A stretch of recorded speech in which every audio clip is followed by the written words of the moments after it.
Your monologue was right on target, and I would just add a couple things. So, you know, an open border, attacking citizens, American citizens' Second Amendment liberties, and now they're going to do two bills this week that give amnesty. While there's this chaos and crisis on the border, two bills this week that give amnesty to illegal immigrants. So that's all happening while this chaos happens on the border, where terrorists were caught today, where you have unprecedented numbers coming across the border, some of them infected with COVID. And now this week, they're going to give amnesty to approximately 4 million people who came here illegally.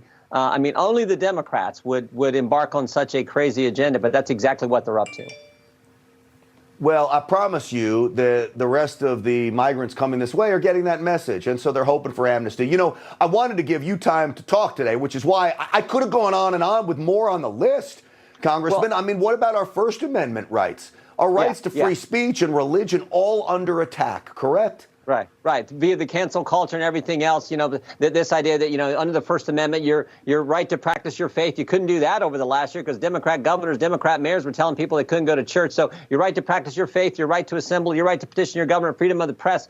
But your most sacred right under the First Amendment is your right to speak, and to speak in a political fashion and not be harassed for doing so. And yet we have big government, big tech, and big media harassing people who speak out and trying to cancel folks. So that is a huge threat to freedom. And I would argue, if you can't speak out, if you don't have a functioning First Amendment, how do you win the debate on tax policy, spending policy, border security policy, if the other side won't let you talk? And then we could add also into this whole mix, you know, again, you got the border that's open. People are coming across. You had them attacking your Second Amendment liberties.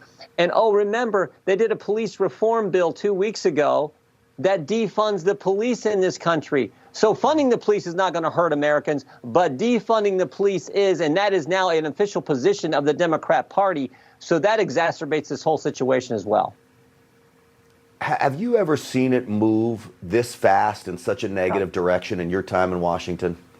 I've not, and I think that's why you saw Leader McConnell speak out so strongly today about the filibuster.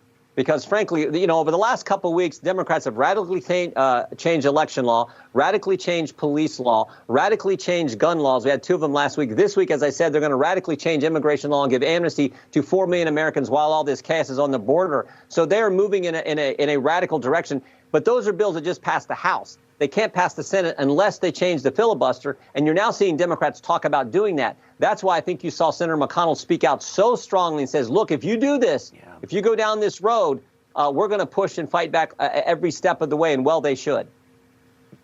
Well, we know Joe Manchin has promised, the senator from West Virginia, Democrat, to hold the line there on this. It's a horrible place for me to be in, you to be in, relying on a Democrat to hold the line. I want you to listen to Dick Durbin. Dick Durbin had said in 2018, oh, it'd be the end of the Senate if you do away with the filibuster. This is what he said today. Today's filibuster throws the system out of balance, giving one half of one branch of government what amounts to veto over the rest of government.